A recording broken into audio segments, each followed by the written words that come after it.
오늘 말씀은 예루살렘의 큰 애통, 예루살렘의 큰 애통이라는 말씀으로 하나님 말씀 증거하도록 하겠습니다. 우리가 이 애통이다라는 말을 할 때 이게 지금 가슴을 치며 통곡하는 그 통곡을 말하는 겁니다. 그리고 이 애통하는 부분이 있을 때 예수님께서 이제 십자가에 달리실 때 그 여인들이 막 그 애통하는 여인들을 향해서 예수님께서 뭐라고 말씀하시죠? 나를 위해서 너희들이 지금 울지 말고 너희 자녀를 위해서, 너희들과 너희들 자녀들을 위해서 좀 애통하라라고 말합니다. 사실은 이 스가랴 12장의 말씀은 명확하게 예수 그리스도의 십자가의 사건을 예언적으로 가져와서 적어놓은 말씀입니다. 그리고 이 오늘 본문, 특별히 스가랴를 굉장히 중요한 본문이에요. 우리가 잘 안 다뤄서 그렇지 사실은 우리가 구약 성경의 전체 말씀 중에 뭐 모세오경이 중요하다, 막 이렇게 근본, 이 성경 전체의 스토리의 근본을 쌓는다라는 면에서 모세오경이 중요하죠. 그리고 왕조로 따지면 다윗 왕 뭐 이런 게 중요하고 막 그런다고 하지만 정작 우리가 신약의 교회, 우리가 교회가 세워지고 우리가 교회로서 예배를 드린다라는 신약 교회의 입장에서는 모든 신학자들이 동의하기를 가장 중요한 성경 본문이 뭐냐 하면 이사야입니다. 왜냐하면 이사야가 곧 누구의 글입니까? 메시아가 오심을 표현하는 예언이 이사야예요. 그래서 이사야가 굉장히 중요해요. 근데 그만큼 중요하다라고 항상 거론되는 게 오늘 스가랴 이 말씀이에요. 그만큼 스가랴가 중요하다라고 말하는 것이, 스가랴도 우리 계속 스가랴 배워보니까 계속 누구 예언해요? 오실 예수 그리스도를 예언하고 있어요. 말 그대로 눈에 보이는 역사적 이 회복이 아니라 자꾸 무슨 회복을 얘기합니까? 앞으로 예수 그리스도를 통해서 이루어질 영적 회복을 계속 얘기해주고 있잖아요. 그래서 스가랴는 오실 예수 그리스도를 통해 이루어질 교회 시대, 예수 그리스도를 통해서 세워질 교회 시대에 대한 예언으로서 스가랴를 보여주고 있습니다. 그리고 그 교회 시대의 가장 중요한 요소가 뭐냐? 그것은 바로 예수 그리스도, 복음이라는 예수 그리스도의 십자가의 보혈, 예수 그리스도를 믿고 구원을 얻을 예수 그리스도의 복음, 바로 십자가의 보혈과 또 교회가 언제 세워지죠? 신약에서 예수님이 약속하셨고 그 약속이 성취될 때 교회가 세워지는 사건을 보여주죠. 그게 오순절 성령 강림일입니다. 그래서 신약교회에 와서는요, 우리는요 신약교회에 와서는 성탄절, 뭐 부활절, 그리고 성령 강림절이 우리의 3대 절기예요. 신약교회의 3대 절기는요 성령 강림절이 있습니다. 우리가 그걸 잘 안 지켜서 그러는데 사실은 성령 강림 사건은 우리에게 이 교회가 세워지는 아주 중요한 사건이에요. 물론 그전에도 성령은 계셨죠. 근데 그것을 명확하게 두드러지게 우리에게 교리적으로나 실제적으로 약속하여서 드러난 사건, 그게 바로 예수님이 오순절 성령 강림일을 약속하시고 우리에게 주신 사건이에요. 바로 그게 오늘 본문에 예언되어 있습니다. 그래서 이 본문이요 신약 교회의 태동을 예언한 본문이 됩니다. 사실은 이 스가랴는요 예언서에 가까워요. 선지서지만 이후로 영적 회복, 참된 영적 회복에 대한 부분을 이루실 예수 그리스도의 사역을 보여주는 말씀입니다. 10절을 보시면 내가 다윗의 집과 예루살렘 주민에게 은총과 간구하는 심령을 부어주니, 자, 내가 다윗의 집과, 지금 하나님께서 스스로 말씀하시는 거예요. 하나님께서 다윗의 집, 다윗의 집이라는 것은 우리가 앞에서도 다윗의 집이 있고 그 다음에 예루살렘 주민이 있고 그 다음에 뭐였어? 유다의 장막이 있다 그랬죠. 이거 기억나세요? 지난주에 했던 거. 유다의 장막은 기본적으로 다윗 성이 있고 다윗 성보다 더 넓은 바운더리로 예루살렘 성이 있고 예루살렘 바깥이 이제는 성벽이 없이 일반 이스라엘의 주민들이 제일 많이 사는 공간이 거기를 유다의 장막이다라고 말한 거예요. 꼭 장막에 다 살았던 건 아니지만 말 그대로 집을 지었어도 성으로 인해서 보호받지 못하는 곳. 근데 하나님께서 어디부터 구원하시겠대요? 유다의 장막부터 구원하시겠대요. 그러면서 뒤로 돌아오면서 예루살렘 주민, 그 다음에 다윗성. 이게 뭐냐면 동등하게 보시겠다는 거예요. 다윗을 뭐 낮추신다는 의미가 아니라 옛날에는 당연히 왕이 먼저 보호되고 왕 중심으로 되었던 것을 하나님께서는 모든 이들이 말 그대로 통일되게 다 우리가 왕 같은 제사장이고 선지자의 역할을 감당하도록 다 동일한 구원의 역사로 보여주시겠다는 거예요. 그래서 여기서 다윗의 집이라고 말할 때는 결국 이 다윗의 집이 앞서 해석했던 내용처럼 누굴 얘기하는 겁니까? 이스라엘 전체를 말하는 겁니다. 이스라엘 전체를 말하는 것이고, 그래서 내가 다윗의 집과 예루살렘 주민에게, 그러니까 이스라엘 전체를 향해서 은총과 간구하는 심령, 여기서 심령이라고 이제 번역이 됐는데 사실은 이거는 성령을 말하는 겁니다. 은총과 간구하는 성령을 부어주리니, 그러니까 심령을 부어주리니 하면서 부어준다, 쏟아주신다, 이런 부어준다라는 표현을 했던 말씀이 이사야와 에스겔과 요엘에서 나와요. 그래서 그것이 다 하나님의 영을 부어주고 하나님의 영을 쏟아부어준다라는 의미로서 여기서 심령이라고 번역된 것이 사실은 성령을 말하는 겁니다. 그래서 이사야를 보시면 찾지 마시고 제가 읽어드릴게요. 이사야 44장에 3절 보시면 3절 하반절입니다. 나의 영을 내 자손에게, 나의 복을 내 후손에게 부어주리니. 자, 부어준다라고 할 때 뭘 부어준다는 거예요? 하나님의 영을 부어준다라는 거예요. 하나님의 영과 하나님의 복을 부어준다라는 것입니다. 그리고 또 에스겔 39장 29절을 보시면 내가 다시는 내 얼굴을 그들에게 가리지 아니하리니 이는 내가 내 영을 이스라엘 족속에게 쏟았음이라. 쏟았다라는 의미는 부어줬다는 얘기예요. 뭘 부어주십니까? 하나님의 영, 성령을 부어줬다라는 것을 말합니다. 그리고 이것이 가장 명확하게 드러난 본문이 요엘이에요. 우리 요엘하면은 하나님께서 요엘에서 하나님의 영, 성령을 만민에게 부어줘가지고 거기에서 나타나는 표현들이 있잖아요. 그래서 요엘 2장 28절 보시면 그 후에 내가 내 영을 만민에게 부어주리니 너희 자녀들이 장래의 일을 말할 것이며 너희 늙은이들이 꿈을 꾸며 너희 젊은이들이 이상을 볼 것이며 그때 내가 또 내 영을 남종과 여종에게 부어줄 것이며. 지금 여기서 하나님의 영을 부어줌을 통해서 변화되는 역사, 이게 신약교회에 나타날 일들이거든요. 우리 여러분들은요 꿈을 꾸고 환상을 보고 이게 무슨 얘기냐면 막 여기가 우리가 신비주의로 빠진다라는 의미가 아니라 여러분들이 말씀 듣고 깨달아서 기도하는 것이 다 누구의 말씀이 온전히 이루어지는 겁니까? 하나님의 말씀이 이루어지는 거예요. 여러분들이 예언한다라는 것은 말씀을 들었어요. 성경을 깨달아가지고 설교 말씀을 들어서 깨달은 내용을 여러분들이 자녀에게 말하는 게 그게 예언하는 거예요. 그걸 가지고 전도하는 거 그게 예언하는 거예요. 그 말씀을 가지고 나를 변화시키는 거 그게 예언하고 그 하나님의 역사가 내 안에서 이루어지는 일들인 거예요. 근데 그 모든 일은 부어주시는 뭐가 없으면 불가능합니까? 부어주시는 성령이 있어야 돼요. 지금 오늘 그 신약의 교회의 태동의 가장 중요한 요소 중에 하나인 성령을 부어주심, 그걸 지금 말하고 있는 거예요. 바로 만민에게 주민, 그 반민이죠. 이제 다윗의 집과 예루살렘 주민, 그러니까 모든 만민들입니다. 만민에게 은총과 간구하는 심령을 밑에다가 가로치고 성령이라고 적어 놓으시면 좋아요. 본인 성경이시면은 밑에다가 성령 이렇게 적어 주시면 좋아요. 성령을 부어 주시니 그들이 그 찌른 바. 여기서 되게 중요한 내용이 나옵니다. 아까 제가 교회의 태동에 있어서 가장 중요한 두 가지 사건, 지금 둘 중에 두 번째인 성령이 나왔는데 첫 번째 사건은 누구예요? 예수 그리스도의 십자가의 보혈이에요. 예수 그리스도의 십자가의 사건이 가장 첫 번째 사건이에요. 가장 중요한 사건이에요. 그걸 바로 예언하는 것이 그 뒤에 10절 하반절에 나옵니다.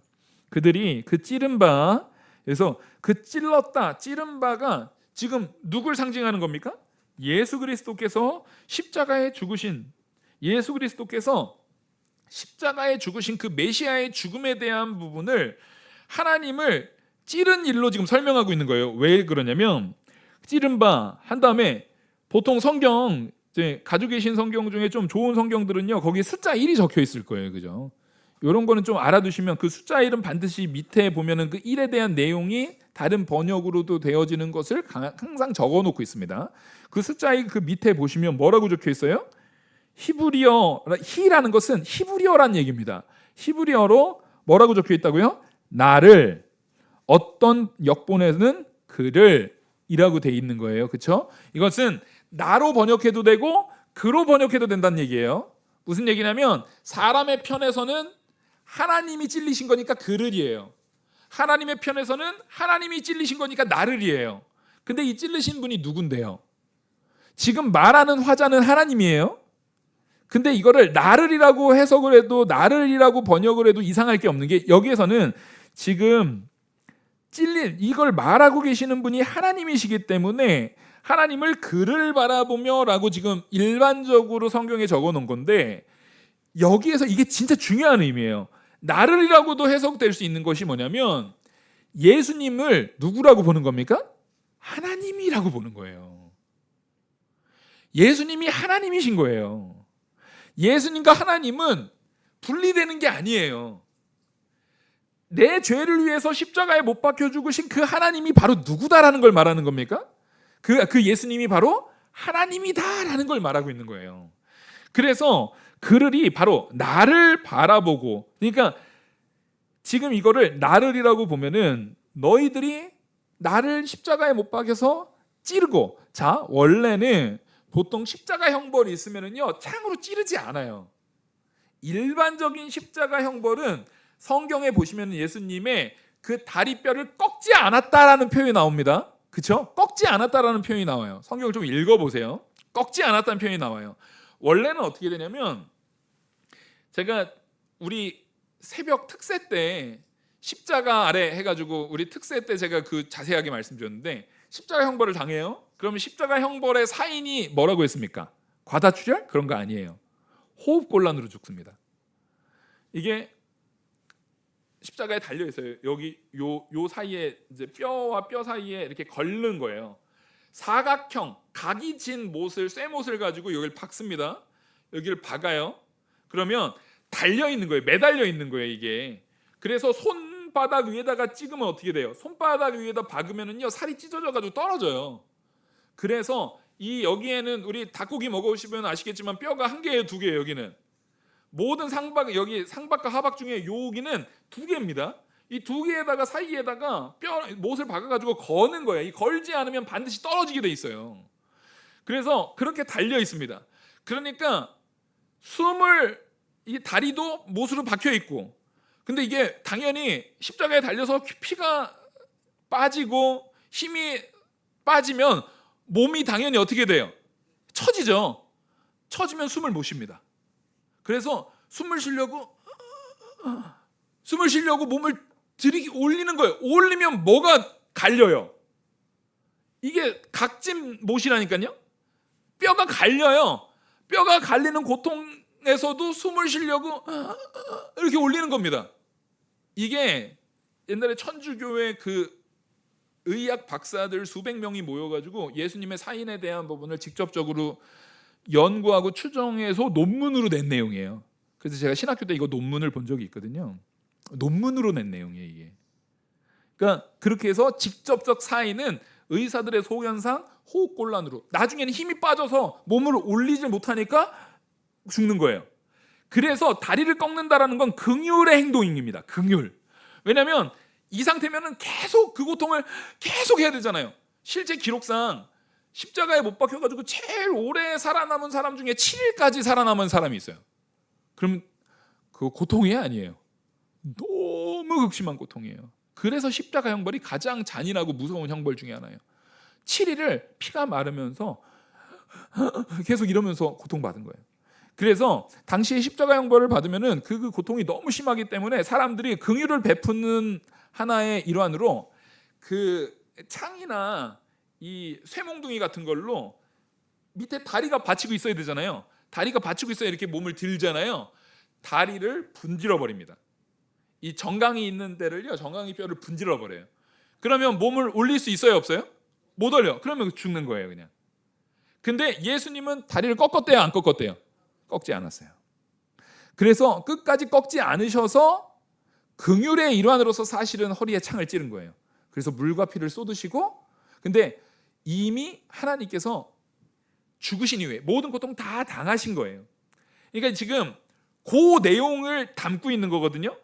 그러니까 찔린 것은 꺾지 않았기 때문에 찌른 거예요. 그러니까 사실은 일반적으로는 찌르는 게 항상 통상적으로 있는 일이 아니에요. 십자가에서 보통 다리를 꺾어서 죽게 만드는 건데 일반적으로 통상적으로 있는 일이 아닌 거예요. 예수님이 찔린 것은 일종의 좀 특별한 일인 거예요. 무슨 얘기인지 아시겠죠? 그래서 그를 찌른 바, 그 사람들이 이제 예수님을 찔렀는데 그를 바라보고 그를 위하여 애통하니, 찔러놓고서 바라보고 애통한다는 거예요. 근데 여기서 이거를 일부러 의도적으로 밑에다가 나를이라는 히브리어의 번역본을 실어놓는다는 얘기는, 너희들이 찔러서 이미 죽어있는, 이미 죽은 그리스도를 바라보는 그게 사실은 누굴 바라본 거다? 하나님. 지금 이걸 말하고 있는 화자가 10절에 내가 다윗의 집과, 내가는 분명히 하나님인 게 명확해요, 안 명확해요? 지금 이 하나님께서 예언한 거잖아요. 지금 이 12절의 1절 시작 한번 우리 같이 한번 읽어보겠습니다. 12장 1절 경고의 말씀이라 여기 한번 읽어보겠습니다. 시작. 이스라엘에 관하여 여호와의 경고의 말씀이라. 아멘. 자, 여호와의 경고의 말씀이라. 이거 지금 화자가 누구예요? 누가 말씀하고 계시는 거예요? 하나님이 말씀하고 계시는 거죠. 그래서 10절 말하는 것은 내가 다윗의 집을 얘기할 때 이 내가는 누구예요? 하나님이라고 명시하고 있어요. 근데 그 하나님이 바로 이 찔림을 당한 것을 누구라고 말하는 거예요? 나를이라고 말하고 있어요. 예수님이 하나님이심을 명확하게 증거한 구약의 예언서가 바로 이 스가랴 말씀이에요. 명확한 증거입니다. 그래서 그 예수님께서 죽으실 때에 이 사람들이 자기들이 죽여놓고서 그를 위하여 애통하기를 얼마나 극심하게 애통을 하는지, 독자, 외아들, 딸도 없어요. 독자, 외아들을 위해서, 외아들이 죽은 것을 애통하듯이 애통하거나, 장자가 죽은 것을 애통하듯이 애통하는 통곡, 가슴을 치면서 하는 통곡이거든요. 이게 뭐냐면 예수님이 십자가에 딱 죽으시고 나니까 갑자기 어떤 일이 일어났습니까? 하늘이 어두워지고 땅이 진동하고 막 난리가 났어요. 휘장이 막 위에서 아래로 찢어지고 막 그러니까 거기 로마의 백부장이, 야, 우리가 죽인 게 진짜 하나님이었다, 그가 진짜 메시아였다라는 것을 입술로 고백하고, 사람들이 거기 지금 모인 사람들은요, 믿는 사람들은 아니잖아요. 예수님 죽이려고 모인 사람들이잖아요. 예수님한테 침 뱉고 조롱했던 사람들이잖아요. 그 사람들이 그가 진짜 하나님이었다면서 그 사람들이 통곡하기 시작합니다. 그 사건을 이미 이제 사복음서에서 나타났던 예수님의 죽음의 사건을 지금 여기에서 뭐 하고 있는 겁니까? 예언해 줬던 말씀이 이 스가랴 말씀이에요.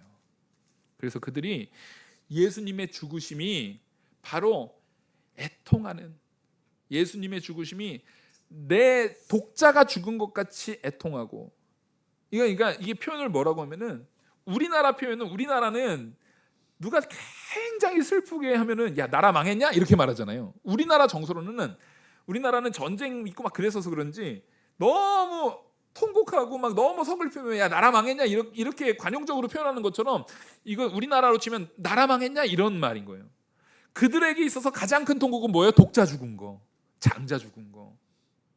그래서 그 열재앙, 출애굽 당시의 열재앙의 장자의 재앙이 맨 마지막에 있는 것은, 이거는 말 그대로 동아시아 그 근동 지방의 문화를 반영한 거예요. 장자가 죽은 거면 어떻게 된 거예요? 다 잃은 거예요. 다 잃은 거. 가장 최악의 힘든 일, 가장 견딜 수 없는 가장 괴로운 일, 모든 것을 다 잃은 일, 그게 장자를 잃은 거예요. 그게. 그래서 재앙 중에 마지막 10번째가 뭔 일인 거예요? 장자 재앙인 거예요. 이게 그 문화적인 이해를 가지고 우리가 이 말씀을 볼 때 이들의 애통, 지금 여기 스가랴에서 말하는 독자를 위해서 애통하듯이 하고 장자를 위해서 통곡하듯이 했다라는 것은 완전히 상심하는, 큰일 났다, 바로 그게 예수님의 죽음의 사건이라고 지금 예언적으로 보여주고 있는 것입니다.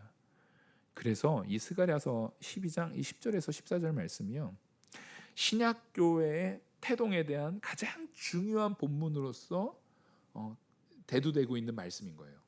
바로 예수 그리스도의 십자가의 사건을 예언적으로 보이시고 또 그것을 그 모든 사람들에게 은총과 간구로 심령을 부어 주어, 그러니까 이 예수님의 사건이 진짜로 믿어지고 이 예수님의 십자가의 죽으심이 진짜 우리에게 의미 있는 말씀이 되려면은요, 뭐가 부어진 바가 있어야 됩니까? 성령이 부어진 바가 있어야 돼요. 성령의 부어짐이 없이는 이게 믿어져요, 안 믿어져요? 안 믿어져요. 안 믿어져요. 보십시오. 그들이 난리 났다. 왜냐하면 휘장이 찢어진 사건은 당연히 누가 제일 먼저 알았겠어요? 예수님을 죽이는데 앞장섰던 종교 지도자들, 그렇죠? 회당에서 근무하고 그 성소에서 근무했던 제사장들, 종교 지도자들, 그 바리새인들, 서기관들, 이 사람들이 제일 먼저 알았을 거예요, 그죠? 그 사건이 이거 있을 수 없는 사건이라는 거 알아요, 몰라요? 알죠. 아래서 위로 찢어진 게 아니라 위에서 아래로 찢어진 거예요. 그거는 거기에는 예수님 십자가에 못 박히신다고 성소에서 근무하고 있는 그 제사장들이 그 예수님 십자가에 달린 거 보러 갔겠어요, 안 갔겠어요? 당연히 안 가죠. 거기 자기 근무하고 있어야 되는 거예요. 근무지 이탈하면 돼야 안 돼요, 지금? 제사장들은 근무지를 이탈할 수가 없습니다. 휘장이 위에서 아래로 찢어진 걸 그 사람들이 목격한 거예요, 안 한 거예요? 목격한 거예요. 성경에서 기록했다는 얘기는요, 그들이 목격했어요. 그리고 그걸 당연히 보고했어요, 안 했어요? 안 하면 큰일 나죠. 보고했겠죠. 근데 그걸 보고도, 그리고 하늘이 어두워지는 장면을 적어도 예루살렘에 있었던 모든 사람들은 봤습니까, 안 봤습니까? 다 봤죠. 땅이 진동하고 하다못해 믿음이랑 아무 상관없었던 로마의 백부장도 야, 진짜 하나님이었다, 진짜 하나님의 아들이었다, 이렇게 고백할 정도예요. 그러면 사실은 이 정도 되면은 내가 예수님을 싫어해도 사실로 인정해야 돼요, 안 해야 돼요? 근데 인정 안 하죠. 오히려 그 예수님이 부활한 사건 이후에 거기를 지키고 있었던 로마 병사들도 매수를 해버리죠. 여러분, 사람은요, 진리를 봐도 내가 진리를 봤다고 해서 깨달음이 확 나오는 게 아니에요. 우리는 진리를 봐도 그걸 묵살하고 그거를 거부할 수 있는 죄인들이에요. 그 진리가 우리 안에 진리될 수 있는 유일한 방법은요, 성령이 깨닫게 해주시는 역사가 있어야 돼요. 그거 없으면 교회가 세워지지 않습니다. 우리는 내가 그 진실만 봤으면 내가 믿지, 아니라니까요, 여러분. 여러분들은 성경을 봤습니다. 성경을 아무리 읽어도요, 누구의 도우심이 없으면 안 깨달아져요? 성령의 도우심이 없으면요, 안 깨달아질 뿐만 아니라 안 믿어져요. 믿을 수가 없어요. 그래서 우리의 믿음이라는 것은 철저하게 은혜입니다. 자랑할 것이 없는 거예요. 완전한 은혜 안에서만 이루어지는 겁니다. 그래서 이 땅에 교회가 세워지는 것은 말 그대로 둘째 아담 되시는 예수 그리스도를 통해서 이루어질 구원의 새 역사가 이루어지는 거잖아요. 교회의 태동이라는 것이 자체가. 그게 바로 뭐예요? 첫째 아담은 범죄로 실패했어요. 그래서 둘째 아담 되시는 예수 그리스도를 통해서는 사람한테 맡겨요, 안 맡겨요? 사람한테 맡겼더니 첫째 아담한테 실패했잖아요. 그래서 사람한테 맡기는 것이 아니라 누가 이루어지는 역사예요? 하나님이 이루시는 역사라는 거예요. 그게 둘째 아담 되시는 예수 그리스도의 본질이에요. 그래서 이 스가랴 말씀이 우리한테 중요한 겁니다. 교회의 시작은 사람에 의한 것이 아닙니다. 베드로에 의해서 12 제자들이 열심히 해서 그거 아니에요. 교회는 반석 위에 세워졌다. 그 반석이 베드로 이름을 페트로스라고 해가지고, 베드로 이름이 반석이거든요. 베드로 이름이. 그래가지고 반석 위에 세운다라는 게 베드로 그 제자들, 그 사도들 위에다가 세웠다라고 해가지고 천주교가 지금 교황을 세우는 거예요. 첫 번째 교황이 베드로였다라고 말하면서. 베드로가 천국에서 그 말 들으면서 얼마나 속이 타겠어요. 아우, 저 미련한 놈들 왜 저짓거리 하고 있어? 나 교황 아니라고! 지금 이러고 있을 거예요. 지금 물론 천국에 있으니까 이렇게 화는 안 내겠지만, 사람은 분명히 반석되시는 분은 오직 누구라고 성경이 주구장창 말합니까? 예수 그리스도라고 주구장창 말하는데, 구태여 자기들의 이익을 위해서 그 반석을, 야, 베드로 이름이 페트로스잖아, 반석이잖아, 베드로가 첫 번째 교황이잖아, 그러니까 교황이 이 땅의 메시아야, 이렇게 말하고 있다는 거예요. 성경에 분명히 예수 그리스도가 반석이라고 말하는데도 불구하고 사람들은 자꾸만 성경을 누구 마음대로, 자기 소견에 옳은 대로 마음대로 바꿀 준비가 되어 있는 자들이 사람이에요. 성령의 역사 없이 우리가 깨달음이 있을 수 있겠습니까? 없겠습니까? 없습니다. 예수 그리스도와 연합됨이 없이는 우리에겐 소망이 없어요. 오직 주님의 은혜 안에서만 우리가 참된 생명과 은혜를 누리는 겁니다. 그래서 예루살렘의 큰 애통이라고 얘기를 하면서, 이것이 그 11절에 이렇게 나와요. 그날에 예루살렘에 큰 애통이 있으리니 무기또 골짜기 하다드림몬에 있던 애통과 같을 것이라. 지금 갑자기 하다드림몬이 왜 나와요? 이 하다드림몬 들어보신 적 있으세요? 저도요. 이 말씀 준비하는데 이 하다드림몬이 뭐야? 이게 뭐지? 하면서 엄청 이것 때문에 골머리를 썩었어요. 역대하 35장 보시면은요. 역대하 35장입니다.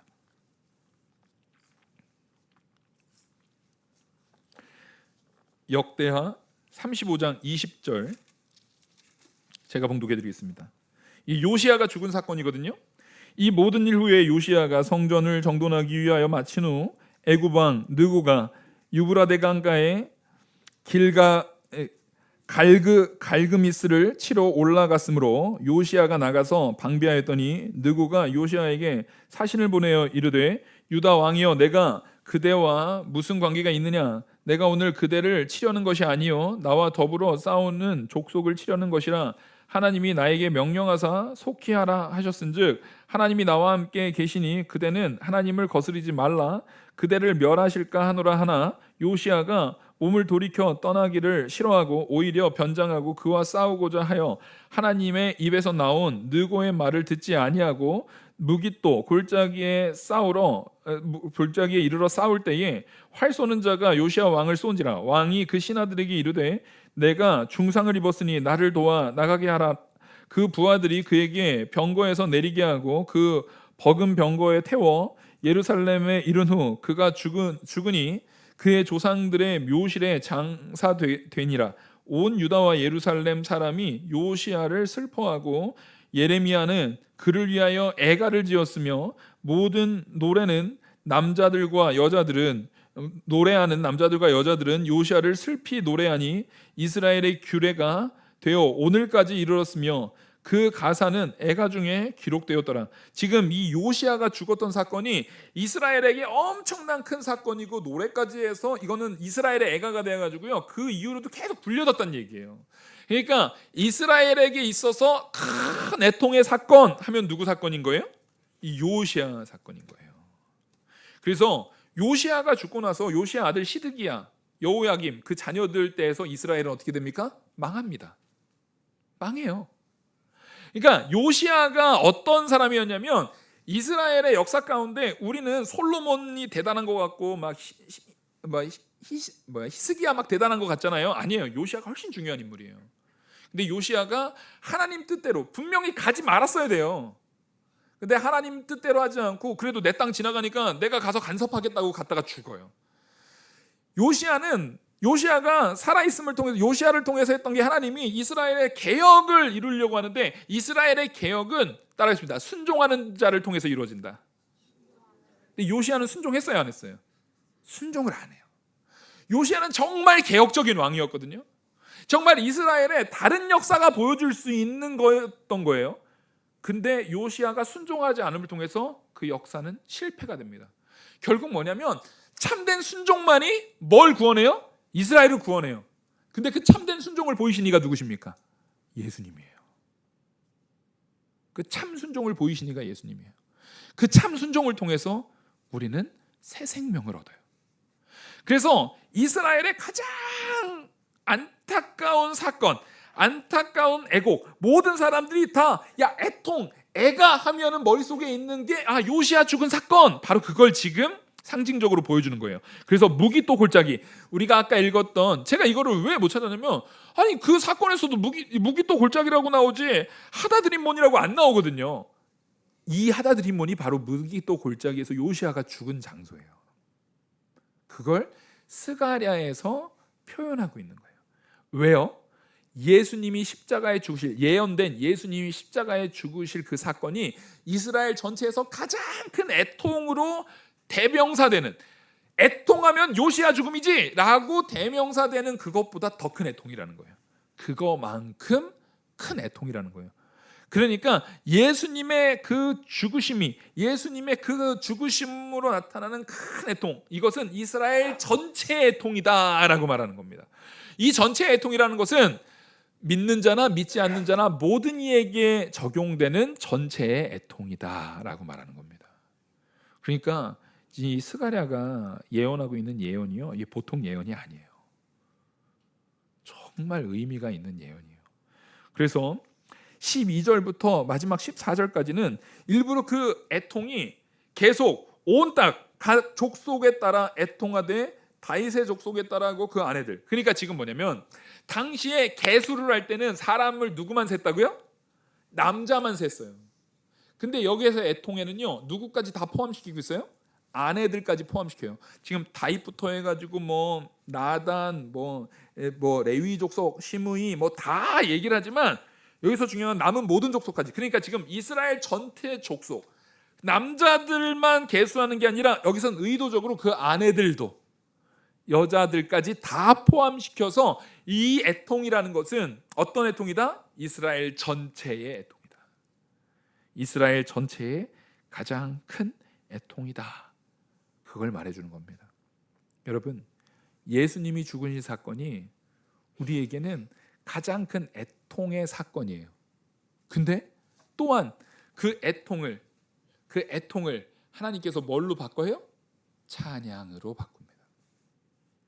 가장 큰 애통이었던 것이 우리에게는 가장 복된 일로 바꾸십니다. 우리가 사망에 놓여져 있을 때 우리가 넘어진 것 같지만 그 넘어짐이 내 안에 성령의 역사와 성령의 부어주심과 예수 그리스도의 십자가의 보혈, 그 애통의 사건이 있는 것 같지만 그 성령의 부어주심이 우리 안에 있을 때에는 예수 그리스도의 십자가의 보혈의 그 애통의 사건이 애통에서 머무르는 것이 아니라 뭘로 바뀌어요? 참된 기쁨으로 바뀌는 거예요. 예수님은 부활하셨습니다. 이들은 야 우리가 실수했다, 진짜 하나님의 아들이었어 하고 끝나는 것은 불신자들의 애통에 머무는 것이고, 우리는 그 예수님이 부활함을 믿습니다. 그 믿음은 성령을 통해서만 이루어져요. 교회의 태동은 바로 예수님의 부활하셨음을 믿는 성도들을 통해서 이루어진 태동입니다. 그래서 오순절 성령 강림일이 교회의 태동의 중요한 사건인 거예요. 오순절 성령 강림을 통해서 성령의 인도를 받지 않은 사람들은 예수님의 부활하심을 믿어야 안 믿어요? 안 믿어요. 분명히 예수님이 부활한 사건이 증거로 드러났고, 그것이 적어도 예수님을 가장 미워했던 제사장 무리들, 서기관 무리들, 바리새인 무리들은 실제로 예수님이 살아났고 시체가 없어진 모든 일들에 대해서 확인해요, 안 해요? 확인했죠. 그리고 거기 500여 형제들, 한 번에 500명이 넘는 사람들 앞에서 같이 나타났어요. 그 중에는 이제 제사장들도 있었어요. 실제로 그 중에는 제사장들도 있어서 제사장들도 변화된 역사가 기록되어 있습니다. 그러면 그것을 부인하고 있는 바리새인들, 서기관들, 이 사람들, 자기 동료들도 그걸 보고 변화된 사람이 있어요, 없어요? 있어요. 증거가 있는데도 불구하고 그 안에 성령이 없으면 안 믿어져요. 그 안에 성령의 역사가 이루어지지 않으면요, 안 믿어져요. 여러분, 우리가 이 예수 그리스도의 십자가의 보혈과 그 부활하심을 믿게 된 것이 내 역사, 내 능력, 내 힘이 아니라 철저하게 하나님의 믿어지게 하시는 역사, 바로 성령을 우리에게 부어주시는 은혜의 역사로 된 것인 줄 알고 하나님 앞에 감사하는 성도 되시길 바랍니다. 그래서 예루살렘의 이 큰 애통이 단지 애통에서 머무는 것이 아니라 성도된 우리에게서는 기쁨으로 변화되는 역사를 체험하는 저와 우리 성도 되기를 간절히 축원합니다. 기도하시겠습니다.